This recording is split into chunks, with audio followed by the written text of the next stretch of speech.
Hello and welcome to CrossTalk, where all things are considered. I'm Peter Lavelle. Traditionally, the role of media has been to inform society and keep an eye on the powers that be. Today, media follows a very different model. For the most part, the mainstream merely echoes the opinions of the elite. Is there any wonder audiences are looking for alternative media sources?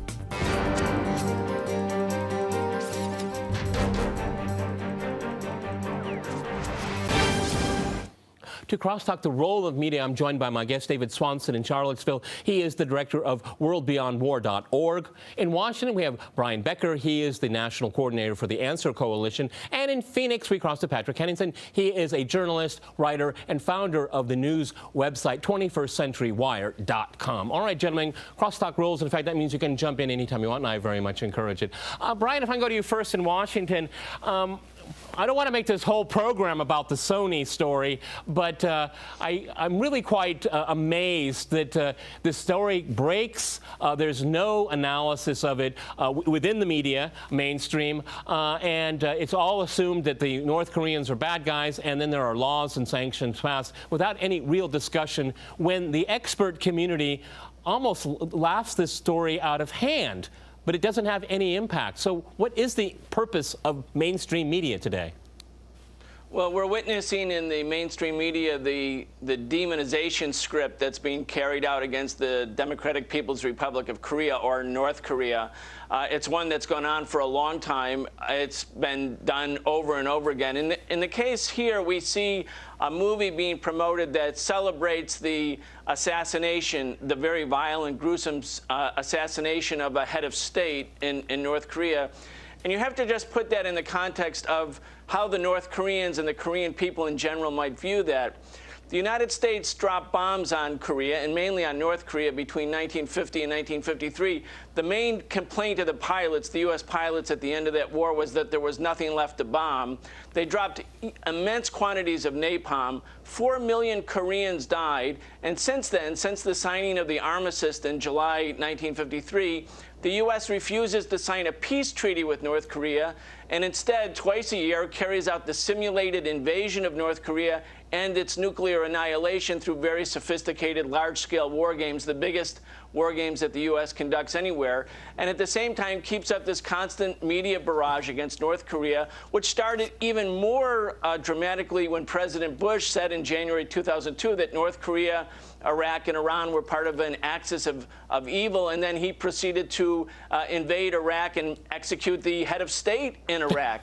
So you can see from a North Korean point of view, this doesn't seem very funny, but in fact is part of a menacing scenario that mirrors reality. Okay, but Patrick, if I go to you in Phoenix, so is it just North Korea's turn? I mean, this is like roulette, okay? Their number is up?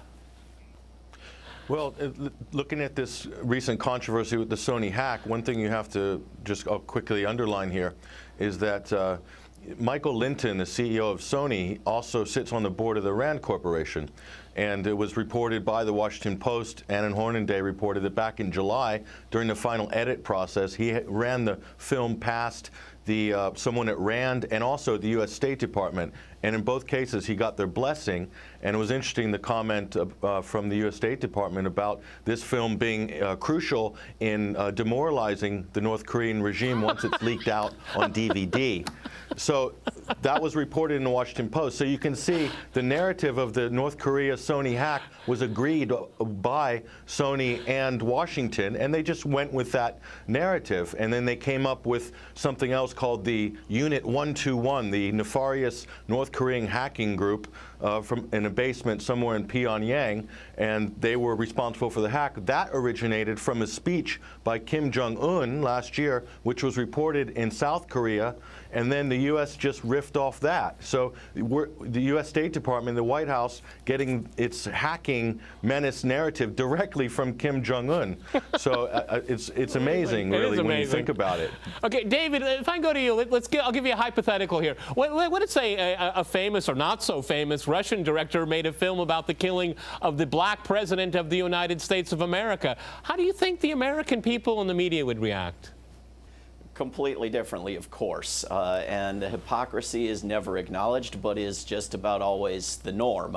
We have selective international outrage if a targeted nation, if North Korea or Russia or Iran or Venezuela does something wrong, it's big news. When someone is whipped for blasphemy in Saudi Arabia, that's not big news. We have denunciations of acts by foreign governments that the United States routinely engages in. You know, how dare Russia violate the law, doing something that supposedly doing something that the United States routinely does, and then how dare the Palestinians try to uphold the rule of law? You know, the hypocrisy is not acknowledged because we're not talking so much about reporting as jotting down what those in power want said. Yeah. And so there's not thought process, and there's not investigation, and there's not follow through in mainstream corporate articles in the United States. It's letting us know what the propaganda is, what we're supposed to think, and who we're supposed to hate. Okay, but you know, exactly, Brian. If I go to you watching it, you know, I watch these State Department briefings, and everybody's sitting there, and there's one guy, Matt Lee from AP. He disagrees often, and he brings up some good points. The answers he gets are sometimes humorous. I mean, it could be part of the Comedy Central, the logic that is applied. But everybody else is sitting there. I can't be convinced that they aren't aware that they're just conveyor belts for the State Department to their publication. You just can't be sitting there and just saying, you know, the Union of Stenographers are just writing it down. I mean, they're aware of this, aren't they? The reporters are fully aware, and they're engaged in daily self-censorship because they know their careers would end immediately if they were actually to ask challenging, tough questions to the powers that be. Minimally, their media outlets would be denied access to important government figures who they rely on to get their anonymous news source quotes. There'd be reprimands, repercussions, and firings. And so, of course, the reporters know that they're part of a system of propaganda. They know that. Maybe one or two of them can be a little bit independent as long as it's not too challenging. But, you know, starting in 2002, a number of us used to be occasionally on CNN and Fox News and MSNBC, those of us who were in the anti-war movement. And then all at once, all of those voices were kicked off of mainstream media in the United States because the United States was preparing to go to war against Iraq. And that represented a sea change where even the very rare voice of opposition, of progressive opposition in America that apparently was able to be heard once in a while was put off the air.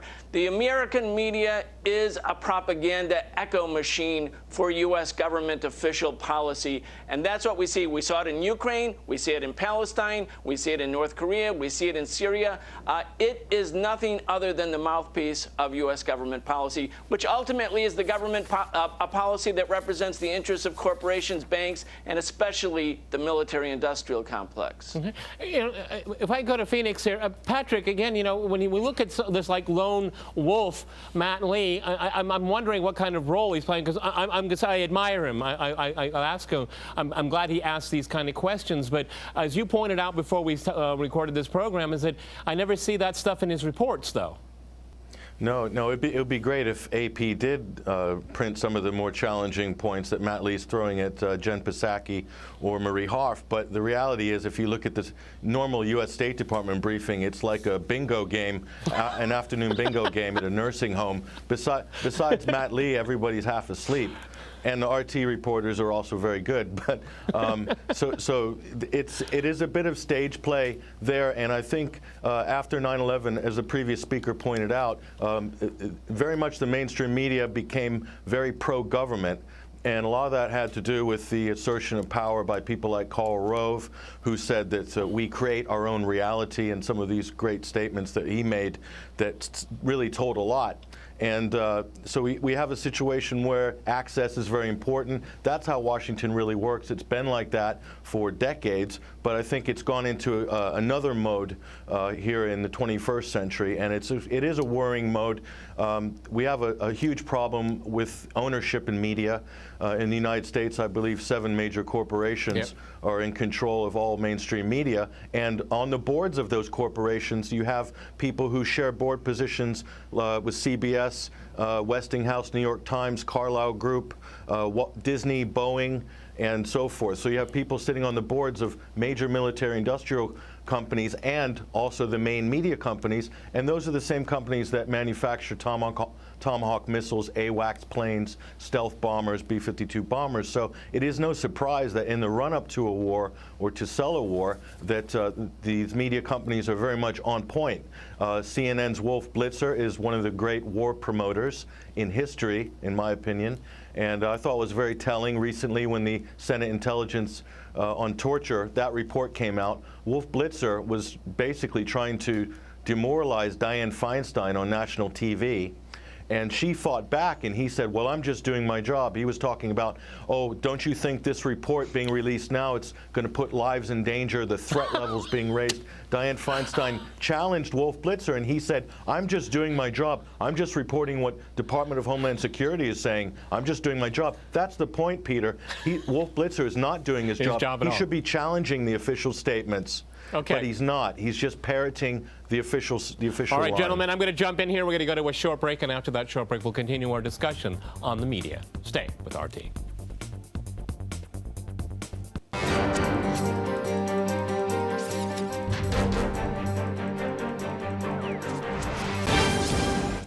Okay, David, I'd like to go back to you in Charlottesville. We all remember the reason why George W. Bush illegally invaded Iraq in 2003.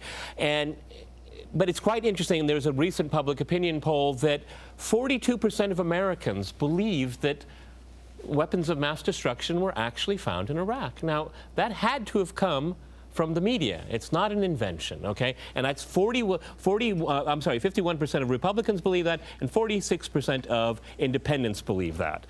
How does that happen? Is how people are just so brainwashed that they actually believe the lie? Well, because when the lies are exposed, they're exposed in much finer print, in much further back pages, and not so frequently on the air as when the lies are told. And people get a personal attachment to these lies and want to hold on to them. Fairness and Accuracy in Reporting had a study of the latest marketing of a U.S. war in Iraq and Syria, and of the big Sunday political shows and those kind of big media appearances. There was one single person as a guest who opposed the war.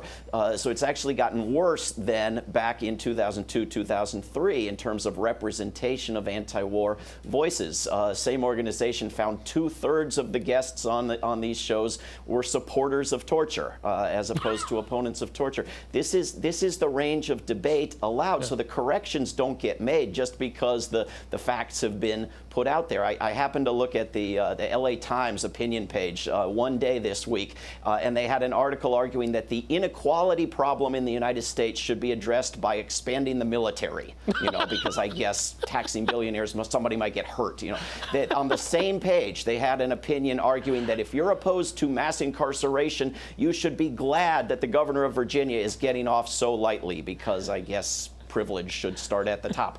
And on the same page, they had an opinion arguing that if you want to end torture and return out of the dark side that Cheney dragged us into, we should re-ban torture again, not enforce the existing law against the people who tortured. And and this is the range of opinion, yeah. And there's nothing countering it outside of perhaps cartoons on these pages. Brian, another really big story that one of the biggest stories of all time, actually, MH17, the shooting down of the Malaysian aircraft over Ukraine, and all of us vividly remember it. And it was a huge, huge media story. Now it is just cloaked in secrecy. No one in the mainstream talks about it whatsoever. There's no demands for an investigation. There's no interest in what actually happened because blame has already been apportioned. The truth is not important here. Exactly. Demonization requires just putting out an enormous amount of publicity around a particular story with a particular narrative. The downing of that airliner over eastern Ukraine was used to indict the Russian government and the opposition forces who were fighting against the fascist-led coup government in eastern Ukraine. That was the end of the story. That story has now disappeared from the Western media. But we can see how misdirection and disinformation works constantly, even if we go back to the Sony hack story. Now, the experts in the industry say it's not really North Korea. The FBI doesn't really have evidence. And yet, at the end of the year, when President Obama made his celebrated end of the year press conference in 2014, he didn't mention the Senate report, the 567-page Senate report documenting that the U.S. government and all of the officials that Obama has exonerated for carrying out the most gruesome acts of torture in the name of the U.S. government with so-called legal pretext. That wasn't mentioned at all. What was mentioned? The Sony hack and North Korea's culpability in that. This is the president of the United States misdirecting, and none of the media challenged that misdirection because they are, as I said before, the echo chambers of the government and of the corporate elites. Okay, Patrick, this sounds like just, we just get one edition of Wag the Dog after another. Almost all of these things here you can mention is that everything's turned upside down, and then when its usefulness has come to an end, you trash it and you find a new story. That's how the Sony story works right there. And plus, Sony gets a lot of publicity for a very mediocre film and maybe helped its share price a little bit. Go ahead. Sure. The English language global media market has really been dominated by the United States and Britain, essentially, for the better part of 50 or 60 years. So that monopoly has sort of come challenged in recent years by a number of English language news sources like yourself and like many others. But the idea of bread and circuses is still pervasive, especially in American news delivery. Fox will be the greatest example of this, but bread and circuses, in Roman terms, what they really mean is the creation of public opinion for approval by the ruling class given to the people. And if you look at, you talk about the stenographers, the Union of Stenographers, the U.S. Press Corps, I think you're being a little bit kind there. It's more like the poachers turned gamekeeper. Because you have a network like CNN has a number of White House staffers on it. Yeah. MSNBC is almost fully staffed with Democratic Party staffers. And so you have this revolving door now between government and the mainstream media, which is, to me, very dangerous. And then I look back at a statement by someone like William Colby, the former director of the CIA, who said back in the 80s that everybody of any major significance in mainstream media is owned by the CIA. And then Phil Graham from the Washington Post says that when he's talking to a CIA operative and he's saying back in the 80s that it's cheaper to get a good journalist in Washington than it is a call girl, and a couple $100 a month. And there's 640 odd people who work for the intelligence services in mainstream media editorial positions, including Time Magazine, according to Carl Bernstein. So you have a number of these clues that have been left around for us, but the public's not fully aware of the penetration in countries like Britain or America of the security services into media itself. So that raises a big concern. If you think about the Fourth Estate, the press being the Fourth Estate, at some point the Fourth Estate has become a fifth column.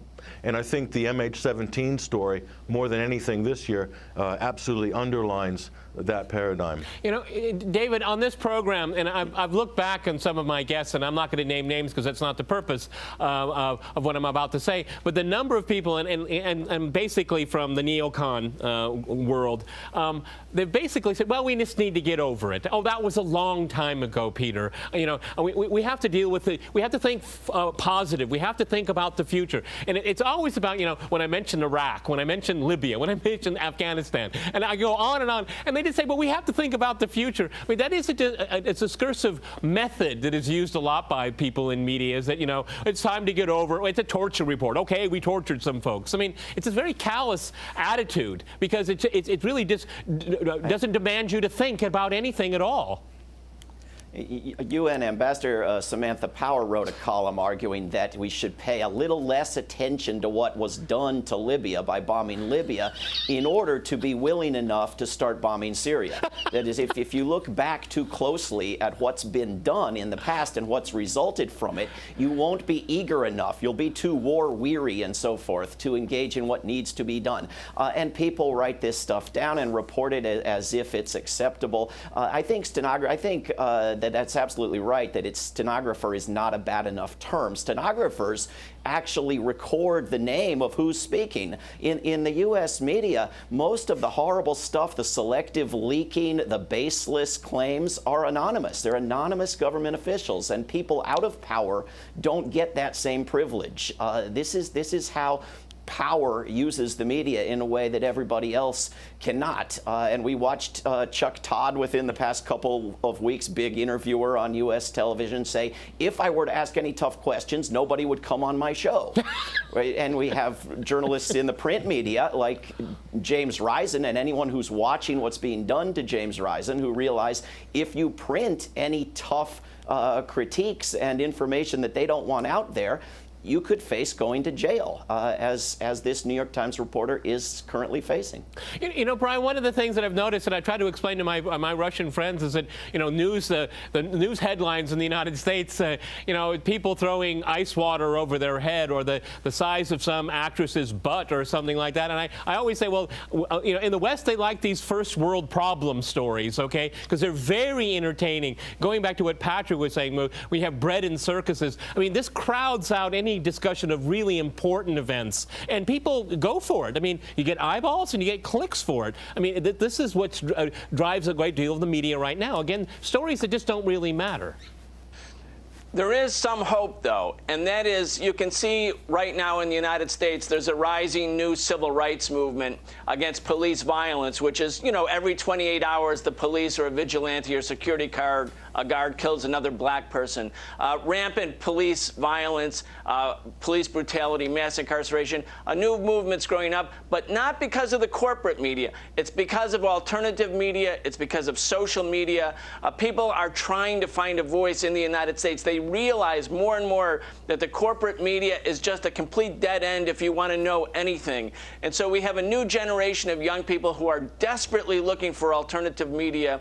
And I think there is hope, even though we recognize fully that the propaganda machine in America, which dominates, as the other guest said, all of the English language media around the world, is so powerful, and yet still the desire for information, the desire for truth, the desire for justice, that hasn't gone away even in the United States. You know, Patrick, it's one of these cases where it has to get so terribly bad to make people, at least a part of the population, to take action here. I agree. I agree with the optimism that Brian has there, because it moves people to actually do something. The passivity isn't enough, because when you're just blatantly lied to, again, a lot of Americans are very ignorant of foreign policy and what's done in their name. But when it's in your own town and it deals with local police, it can be a very different story. Patrick in Phoenix.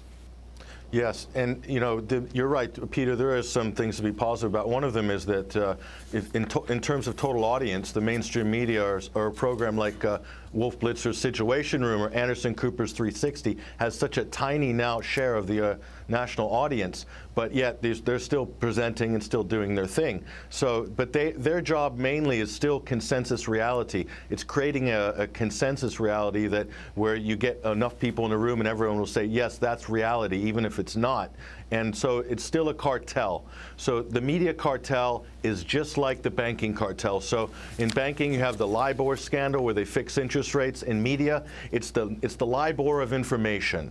The mainstream media. They're fixing information. They have a choke point which they control and then decide what is the consensus reality for the public at large. But the big thing that I think your previous speaker just pointed out, which is really talking about James Risen and some of these whistleblowers. I mean, there is a war on whistleblowing right now. On that note there, gentlemen, we've run out of time. Fascinating discussion. Many thanks to my guests in Charlottesville, Washington, and in Phoenix. And thanks to our viewers for watching us here at RT. See you next time. And remember, CrossTalk rules.